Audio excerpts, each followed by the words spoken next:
Good morning, students.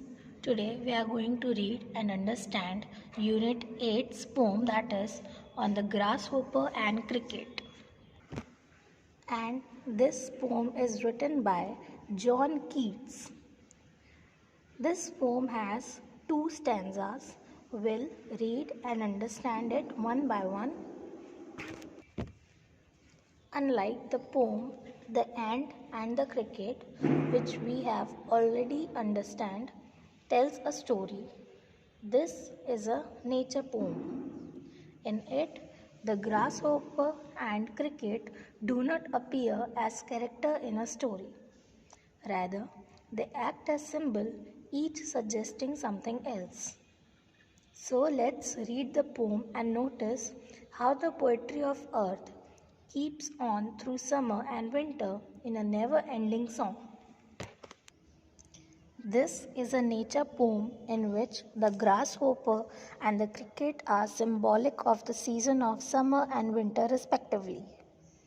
Stanza 1. The poetry of the earth is never dead. When all the birds are faint with the hot sun and hide in the cooling trees, a voice will run from hedge to hedge about the new-mown mead, that is, the grasshoppers, he take the lead. In summer luxury he has never done with his delights, for when, tired out with fun, he rests at ease beneath some pleasant weed. The poet declares that the poetry of earth or the song of life and color never stop. When it is very hot in summer, the birds rest under shady trees. The scorching heat exhausts them and stops their twittering and singing. But the music of the earth never stops. The grasshopper goes on hopping from one hedge to another, chirping and singing delightfully to continue with the music of the earth. It continues its singing until it is content and tired out with fun.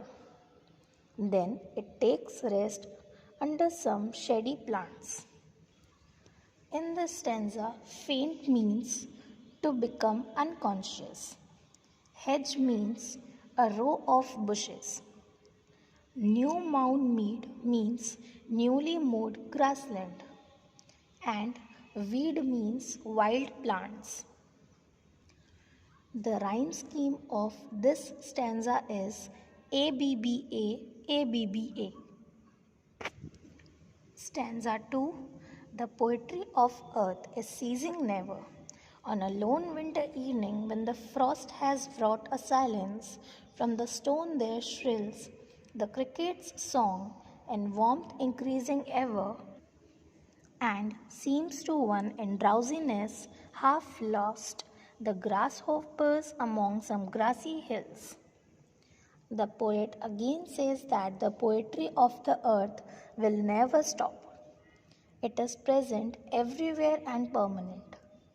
When it is bitterly cold winter evening and all living creatures have taken shelter for rest, loneliness and silence spread in the environment. But the poetry of the earth continues uninterruptedly. The cricket enters indoor to seek the warmth of the stove. It sings a song louder and louder, and he gets more and more warmth from the stove.